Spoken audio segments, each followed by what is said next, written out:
The watch in his pocket. He had been standing in that lobby for 11 minutes. 11 minutes in a navy suit he had pressed himself at 5:30 that morning. 11 minutes holding a brown paper package tied with kitchen wine. 11 minutes watching guests in designer gowns and tailored tuxedos float past him like he was part of the furniture. Then Bradley Davis walked over, looked him up and down once, and said, "Sir, the service entrance is around back. You need to leave this lobby." He said it loud enough for 20 people to hear. Not one of them said a word. By the end of this story, you are going to watch a man in a $10,000 tuxedo lose everything he spent his whole life building. His career, his reputation, his future, and the woman he loved, all of it, gone. In one afternoon, because he could not look past a navy suit and see the man wearing it. Have you ever been judged by what you were wearing before anyone asked your name? Have you ever walked into a room and felt the temperature drop the second people decided what you were worth based on what you looked like? If you have, then you already know exactly how Frederick Booker felt standing in that lobby. But here is what you do not know yet. Let me take you back. 14 hours before that lobby. Before the champagne and the drink quartet and the moment everything fell apart. Savannah, Georgia. 6:47 in the morning. The house on Tillman Street was the kind of house that did not announce itself. No manicured hedges. No stone columns. The paint on the porch railing had started to peel at the corner near the steps, and Frederick had been meaning to fix it for 3 years. The vegetable garden along the side fence was doing better than the paint. Tomatoes coming in thick. Collard greens standing straight. A row of marigolds his late wife Margaret had planted in 2009 that came back every spring without being asked. Frederick Booker was 64 years old, retired electrician, widower, father of one. He stood at the kitchen counter in his undershirt and work pants, pressing his navy suit jacket with a hand iron he had owned since 1991. The iron had a small crack in the handle held together with black electrical tape. He had fixed it himself the same week Margaret was diagnosed. He had never replaced it. On the counter beside him sat a cup of black coffee, a plate with 2 pieces of toast he had not touched, and a brown paper package tied with kitchen wine. Inside the package was a pocket watch, not just any pocket watch, a Hamilton Railway special, 14-karat gold case, 17 jewels, serial number traced back to 1938. It had belonged to his father, Clarence Booker, who had worked the Seaboard Dare Line Railroad for 31 years. Clarence had given it to Frederick on the morning of his own wedding in 1984, pressed it into his palm without ceremony, and said, "A man who knows what time it is never wastes a minute of it." Frederick had carried that watch every day for 40 years. Today he was giving it to his son. He set the iron down, picked up the package, and held it for a moment. The paper was wrinkled at one corner. He smoothed it with his thumb. He had wrapped it 3 times before he got it right. Margaret would have done it better. She had a way with things like that. Ribbon and paper and making ordinary objects feel like they mattered. She had been gone 6 years now. He still talked to her sometimes, not out loud, just in his head, the way you talk to someone when you have run out of other options. He set the package down, picked up his coffee, and looked out the kitchen window at the marigolds. Today his son Marcus was getting married, and Frederick was going to be there. He had driven to the dry cleaner on Tuesday to pick up the suit, the same suit he had worn to Marcus's college graduation, to Margaret's funeral, to every occasion that required him to show up as something more than a man in work clothes. It was a good suit, wool blend, navy with a faint chalk stripe. He had paid $340 for it in 2011, and he had taken care of it the way he took care of everything. Carefully, quietly, without complaint. He did not own a tuxedo. He had never needed one. He did not know that would matter today. The drive to Whitmore Estate and Gardens took 40 minutes on the highway south of Savannah. Frederick had printed the directions the night before because his phone's navigation kept rerouting him through the industrial district for reasons he could not explain. He drove his 2009 Ford pickup, dark green, 112,000 miles on it. Runs perfectly. He had rebuilt the engine himself in 2019. He pulled into the estate at 4:15 in the afternoon. The parking lot was already full of vehicles that cost more than his house. He found a spot near the oak trees at the far end and sat for a moment before getting out. He straightened his tie in the rear. He checked the package on the passenger seat. He took a breath. He picked up the package and walked toward the entrance. The lobby of Whitmore Estate was the kind of room designed to make certain people feel welcome and certain people feel small. 30-foot ceilings, marble floors, a chandelier the size of a small car. Flower arrangements that probably cost more than Frederick's monthly electric bill. Guests moved through the space in clusters, champagne glasses in hand, voices polished and bright. Frederick stood near the entrance and looked for a familiar face. He did not know many of the guests. Marcus had built a different life than the one he grew up in. Finance, Atlanta. A world of glass towers and conference rooms and people who wore their confidence like a second skin. Frederick was proud of that. He had worked every overtime shift available for 22 years to make it possible. He spotted a young woman near the floral display who looked like she might be part of the wedding party. He started toward her. That was when Bradley Davis appeared. Bradley was 36 years old, 6'2", and had the particular bearing of a man who had never once been told no by anyone who mattered to him. He was Marcus's college roommate, best friend, and today, best man. He was also the son of Grant Davis, senior partner at Call, Will & Davis Capital, one of the largest private equity firms in the Southeast.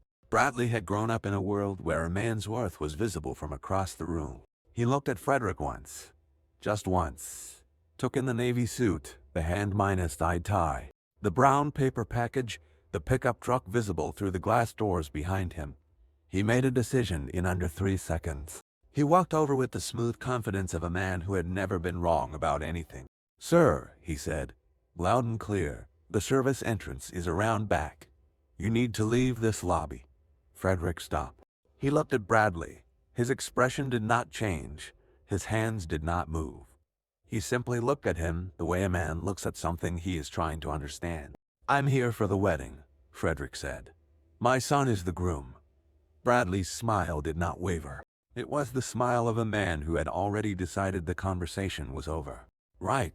I'm going to need you to step outside.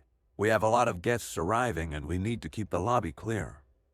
Around them, 22 people stood within earshot. Guests in evening gowns, a photographer adjusting his lens, 2 members of the catering staff, a woman in a silver dress who had been mid-sentence with her companion and had stopped talking entirely.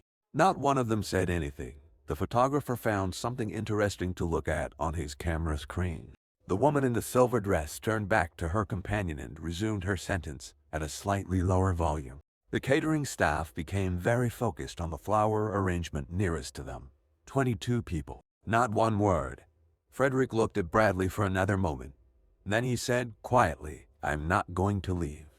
Something shifted in Bradley's face.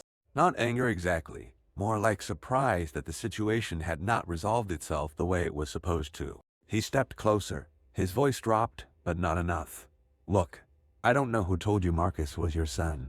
But I've known Marcus for 14 years and his father is not walking in here looking like that.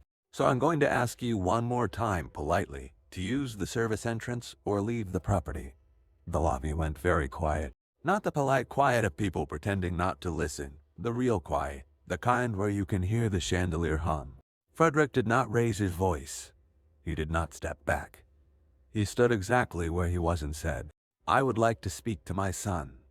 Bradley turned to the security guard stationed near the door.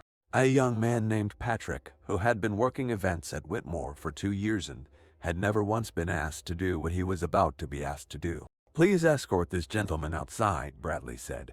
Patrick hesitated. One full second of hesitation that said everything. Then he stepped forward because that was his job, and gently took Frederick's arm. Frederick did not resist. He let himself be walked to the door. He held the brown paper package against his chest the whole way.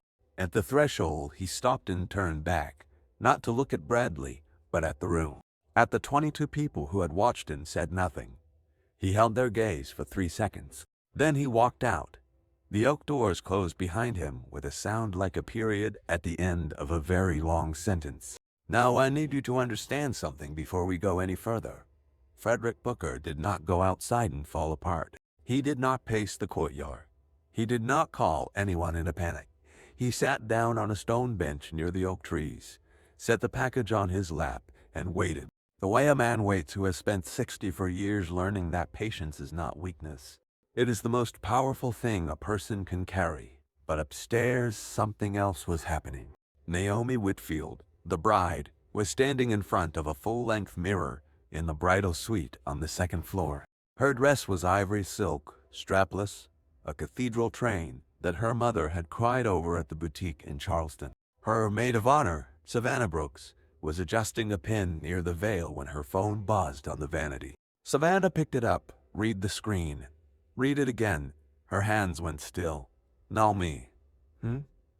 Your future father minus law just had your dad removed from the lobby. The room went cold. Naomi turned from the mirror slowly. What did you just say? Bradley had security walk him out. In front of everyone.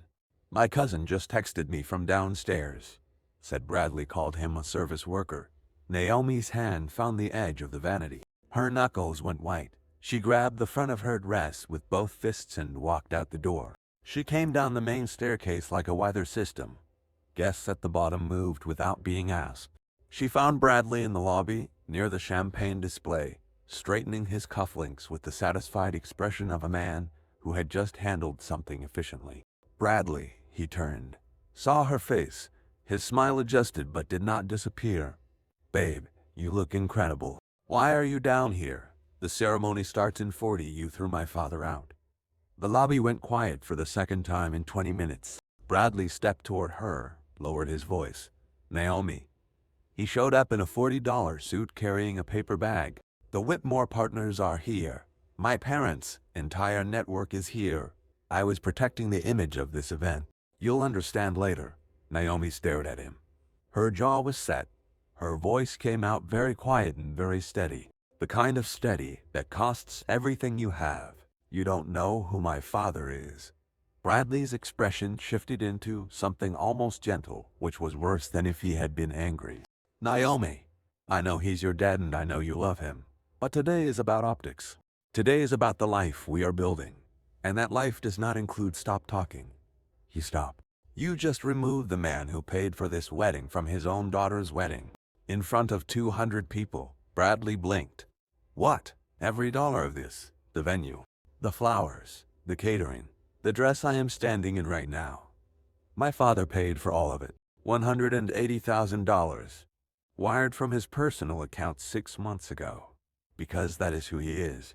The lobby was so quiet you could hear the ice shifting in the champagne buckets. Bradley's mouth opened. Nothing useful came out. You don't know who he is, Naomi said again. And that is the whole problem. She turned and walked toward the front doors.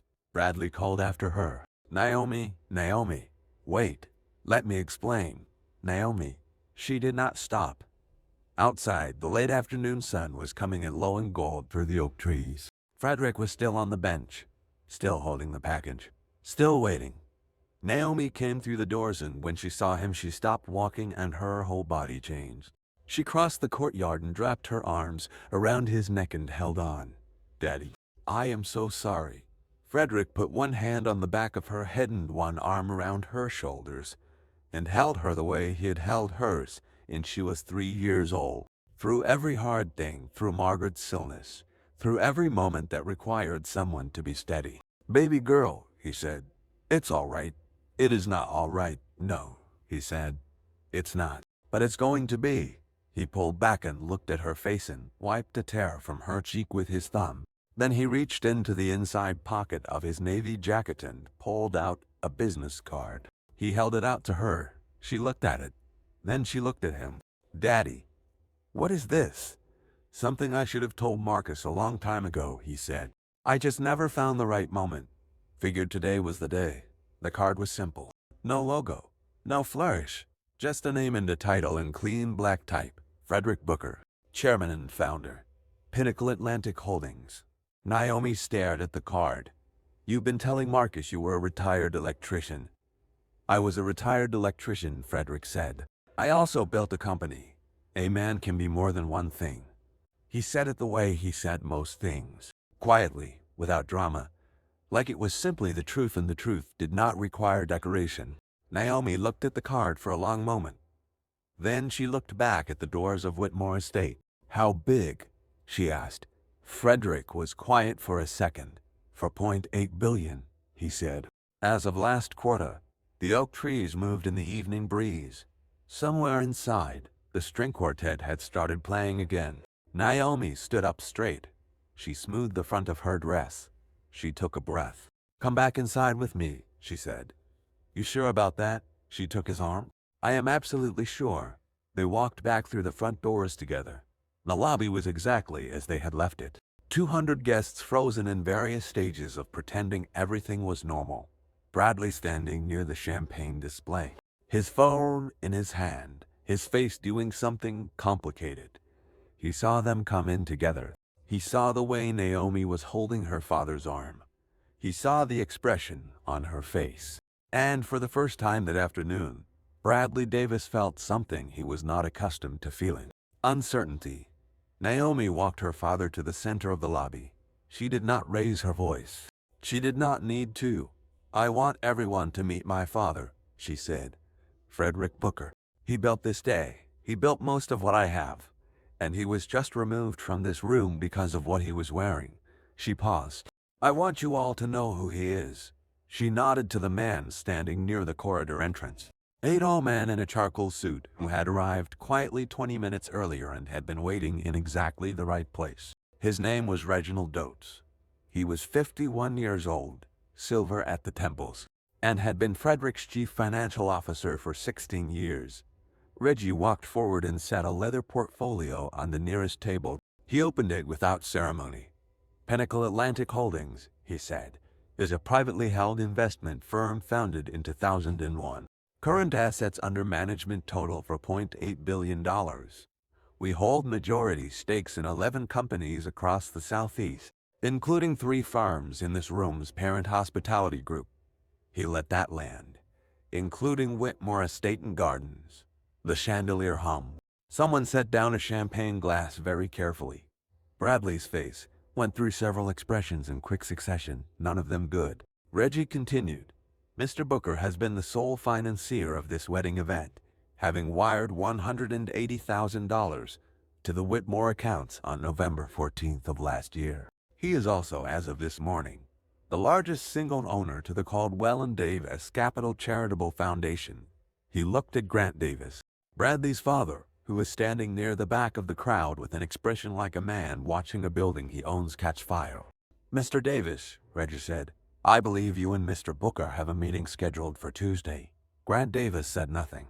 He nodded once slowly, the way a man nods when he is trying to calculate how bad the damage is. Then Reggie turned to Bradley. "Mr. Davis," he said. "Bradley." Bradley straightened. His jaw was set. He was still trying to find the angle that made this recoverable. "I want to be clear," Reggie said, "that what I am about to say is not personal. It is procedural." He pulled 3 documents from the portfolio and laid them on the table one at a time. Document 1. A formal complaint filed 8 months ago by Marcus Booker, your colleague and today's groom, documenting a pattern of racially discriminatory remarks made by you in the workplace. 3 separate incidents, witnessed by 6 colleagues, filed with HR and buried by a manager who has since been terminated. The room made a sound that was not quite a gasp and not quite silence. Document 2. An internal email sent from your company account to Colton Moore on March 3rd of this year. The subject line reads, "Optics problem." The email discusses, and I am quoting directly, "the liability of having certain hires at client minus facing events because of how it looks to the money." Colton Moore, standing at the bar, set down his bourbon. Document 3. A summary of the HR investigation that was authorized by the Pinnacle Atlantic Board following Document 1. The investigation found a documented pattern of behavior consistent with racial bias in hiring, promotion, and client assignment decisions across your entire department. The board has reviewed this summary as of 9 o'clock this morning. Reggie closed the portfolio. Caldwell and Davis Capital has a morality clause in its partnership agreement with Pinnacle Atlantic. Section 9, Paragraph 4. Any partner firm employee found to have engaged in documented discriminatory conduct may be subject to immediate removal from all joint ventures. He looked at Grant Davis again. We are exercising that clause. Effective Monday morning, Bradley Davis is removed from all Pinnacle Atlantic joint projects. His access to our systems will be revoked. The 3 pending contracts between your firm and ours, totaling $62 million, are suspended pending board review. Grant Davis closed his eyes, just for a second, then opened them. Bradley took a step forward. His voice came out louder than he intended. This is not how this works. You cannot walk into my best friend's wedding and ambush me with a personnel action. This is a personal event. This is completely inappropriate. Frederick looked at him. He had not spoken since coming back inside. He had stood beside his daughter, hands at his sides, and listened. Now he spoke. You removed me from my daughter's wedding, he said, in front of 200 people. Because of what I was wearing. He said it without heat, without performance. Just the facts, laid out clean. I have been in this industry for 30 years. I have sat across the table from men who looked exactly like you, and I have never once judged them by their suit. I judged them by what they did. He paused. What you did today tells me everything I need to know. Bradley's mouth opened. He looked at Naomi. He looked at his father. He looked at the 200 guests who were all very carefully not looking at him. Then something in him cracked. Not the good kind of crack, not the kind that lets light in. The kind that happens when a man who has never been wrong discovers he has been wrong about everything. He turned to Frederick. His voice dropped. Sir, I owe you an apology. I made an assumption and I was wrong and I am sorry. Frederick looked at him for a long moment. You are not sorry you did it, he said. You are sorry you got caught. Those are 2 different things. Bradley had no answer for that. Naomi stepped forward. She reached into the small clutch she was carrying and pulled out her engagement ring. A 3-carat diamond set in platinum. She set it on the table beside Reggie's portfolio.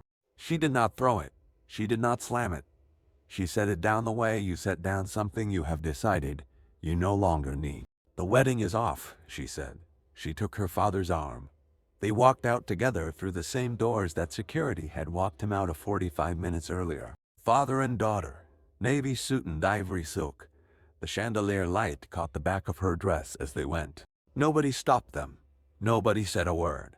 Bradley stood in the center of the lobby, with 200 people around him, in the particular silence of a man who has just watched his entire future walk out a door. In the weeks that followed, the consequences arrived in the order that consequences usually arrive. Quietly at first, then all at once. On Monday morning, Bradley's credentials were deactivated at Caldwell & Davis Capital. His office was cleared by security while he was in a meeting with HR. The meeting lasted 40 minutes. His employment was terminated with cause, citing the morality clause in the documented HR investigation. His stock options, valued at approximately $2.3 million, were voided per the same clause. He received a severance package of 12 weeks, for a career he had spent 14 years building. The 3 suspended Pinnacle Atlantic contracts, totaling $62 million, were not reinstated. Grant Davis spent 6 weeks trying to negotiate their return. Frederick took the meetings. He was polite. He was thorough. He did not raise his voice once. The contracts went to a competing firm. Elijah Anderson, the junior analyst who had been passed over for promotion 3 times under Bradley, was promoted to senior analyst in January. He later told a reporter from a financial trade publication that he had filed the complaint 8 months earlier, not expecting anything to change, and that he was still processing the fact that something had. 3 other former colleagues came forward in the weeks after the wedding. A woman named Patricia Cole, who had been reassigned from a client account after Bradley decided she was not the right face for the relationship.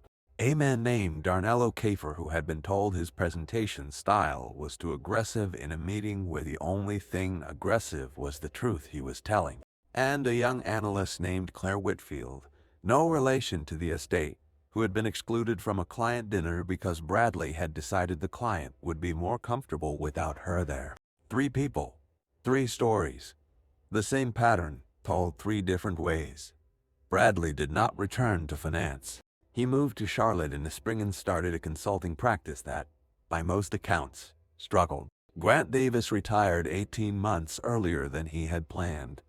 The firm restructured. Marcus Booker married Naomi Whitfield in a private ceremony in the garden of the house on Tillman Street, 6 weeks after the events at Whitmore Estate. 40 guests. Naomi's dress was the same ivory silk. Frederick wore the navy suit before the ceremony. Frederick took Marcus aside on the porch. He reached into his jacket pocket and pulled out the brown paper package tied with kitchen wine. He held it out. Marcus took it, unwrapped it slowly, opened the case. The Hamilton Railway Special caught the morning light. 14-karat gold, 17 jewels, 1938. Marcus looked up at his father. "Granddad's watch." "Your granddad's watch," Frederick said. "And now yours." Marcus turned it over in his hands. On the back, engraved in small, clean letters, a line his grandfather had added decades ago. "A man who knows what time it is never wastes a minute of it." Marcus closed the case, held it against his chest for a moment. Then he put it in his pocket. They walked inside together.